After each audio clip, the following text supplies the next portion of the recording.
where they are starting to capitalize that name word. Now, I found this picture in a Sunday news supplement. And I don't know if you can all read this. It's a young lady, and they were selling a T-shirt. And the T-shirt says, "One world, why can't we be friends? Living as one planet under one," what? Under one what? That was covered up, and I didn't want to go out and buy the shirt to find out what it was, but I'd read the Bible, so I knew what it was. It was under one leader, under one ruler, a new world. Okay. Now, I found another ad in a magazine for a new AT&T card. And it also says the same thing, one world, one card. So for the people who aren't reading the new Bible versions, becoming indoctrinated with the concept of the one or he, the media is introducing this to people. Now, there are a group of Jesus seminar scholars out west. And I'll give you a quote of what they said. They said, quote, "If you think you have everything in your Bible you need, we don't." Okay, they're going to add some things. Let me tell you what they're going to add. They want to first omit the book of Revelation. Now, obviously, we have all of our warnings about the whore of Babylon and the mark of the beast, so they've got to omit that. In its place, they want to introduce something called the Shepherd of Hermes. Now, the Shepherd of Hermes is in the Greek manuscript, Sinaiticus, underlying the New International Version. So if the New International Version translators were honest, they would have translated the book of Hermes because it is a part of their text in the Sinaiticus manuscript. My contention is if someone doesn't know what books belong in the Bible, how can they know what words belong in the Bible? But anyway, the book of Hermes tells us, number one, take the name. There it is, the name. Take the name of the beast. Number two, give up to the beast. Number three, form a one-world government. 4, kill those not receiving the name. Not receiving the name. Kill them. Remember in Matthew it says, "The time will come when they think that whosoever killeth you does God's service." Okay? The book of Hermes actually tells people, kill those who won't receive the name. When they add this on to the end of the Bible, there will be people in churches reading this, thinking, oh, we're to kill those who don't receive the name, and then they'll be out after, looking for Christians there. Now,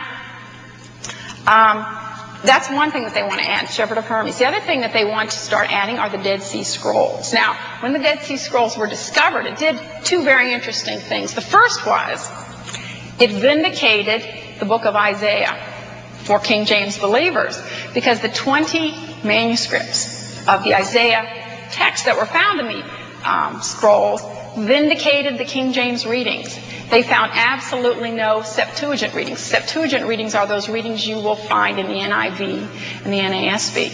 So all 20 of the Isaiah manuscripts found in the Dead Sea Scrolls did not indicate that there had ever been anything like a Septuagint. So if anyone says to you on the radio, the Septuagint this, say, prove it, because it wasn't vindicated with the Dead Sea Scrolls. But among the Dead Sea manuscripts were some apocryphal literature, the sons of darkness versus the sons of light, and a number of other things.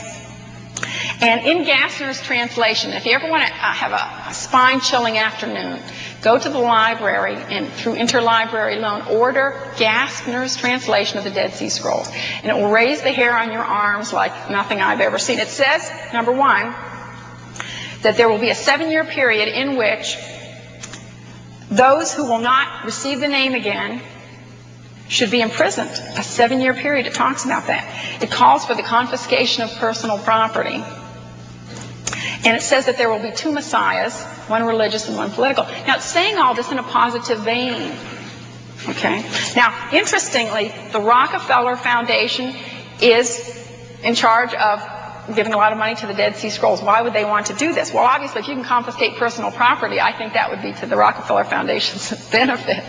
But at the Los Alamos laboratories, where they created the atom bomb, in the 30s and 40s, they are now digitizing the Dead Sea Scrolls. Okay, now why would the American government want to digitize the Dead Sea Scrolls? Well, if they say confiscation of personal property, there's one mark in their favor. Okay, they're also working on the positive identification microchip at Los Alamos. I think it's interesting that they're doing both things at one place. But anyway, they plan to add some things to the Bible. Okay, now we were talking about the number of his name, and a friend gave me a catalog, Whole Life Products. At the top of it, you can see the 666 Mobius. Okay. In the Keys of Enoch, it says that initiates, those who are New Age initiates, should use the number sequence as frequently as possible, the number sequence 666. So you will find it emblazoned on all sorts of logos. Okay. Now, I have a number of different graduate degrees, but one of my graduate degrees is a Master of Fine Arts, and I did a lot of research in the migration of symbols, and I was invited to co-teach a course on the migration of symbols at Kent State University. So this is an area where I do have some special expertise. But when you trace back this 666 Mobius that you see so often, I've traced it back to Pythagoras. Pythagoras was a Greek teacher who went to Egypt and was initiated into the Egyptian mystery religions, and he came back and he gave us Pythagorean geometry. Okay, the man was obviously very brilliant. But he also, with his initiates, and you can read about this in Lempire's Classical Dictionary of Proper Names, but with his initiates he had a rule that they would communicate using number symbols. Okay? And this is where all of this started. Now, perhaps it went back much further than that to the Tower of Babel or wherever, I don't know. But I could trace it back as far as Pythagoras. But Alice Bailey, the Theosophist, says that initiate is someone who has expressed 666. So you will see the logo of Rockefeller's Trilateral Commission being the 666 Mobius. You will see Newt Gingrich's Speaker of the House Futures Research Group with the logo with a 666 on it. Okay? Now, you've all seen this book that was very popular in the 80s, The Aquarian Conspiracy.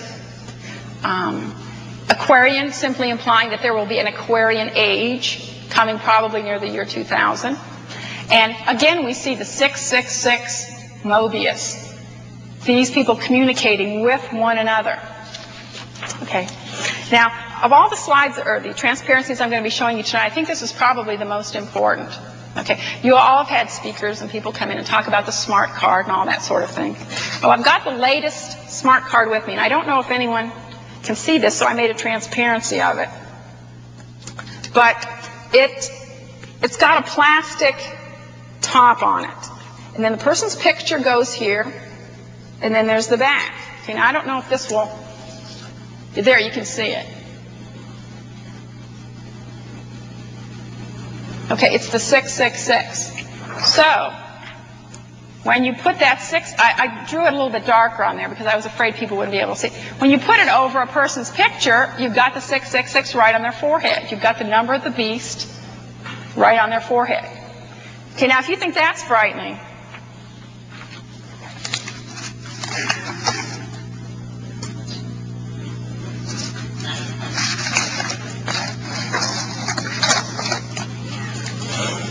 look at that symbol and look at the logo for the New King James Bible. Okay, it's the 666 Mobius. It's identical. Okay, this is a woman, and her name is Mary. She was on the New King James Women's Study Edition. She's holding a Bible, and there's nothing there because there really isn't anything in the New King James that's worth reading. So.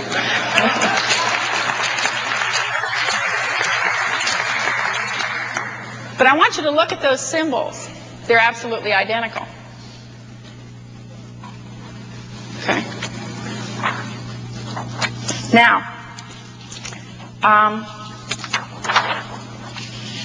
let's look at a few things inside the New King James Bible that will show you why it's so bad. Okay. We've got the New King James omitting the name of the Lord 66 times. What an interesting number. Why didn't they stop at 65? We've got the New King James omitting the word God 51 times. That terrible archaic word God. It had to be updated. Okay. The New King James omits the word heaven 50 times. They're temporalizing the Bible, as you will see as we go along. The New King James omits the word repent a number of times. It omits the word blood 23 times. Omits the word hell 22 times. It has substituted the word Hades for hell, which is a transliteration of the Greek word there. Now, let me give you an example of what might happen on a Sunday morning in a New King James church. A pastor will be preaching, and he will say to a young teenager whose parent has drugged him to church hoping that he would get saved. And he will say, if you do not receive the Lord Jesus Christ as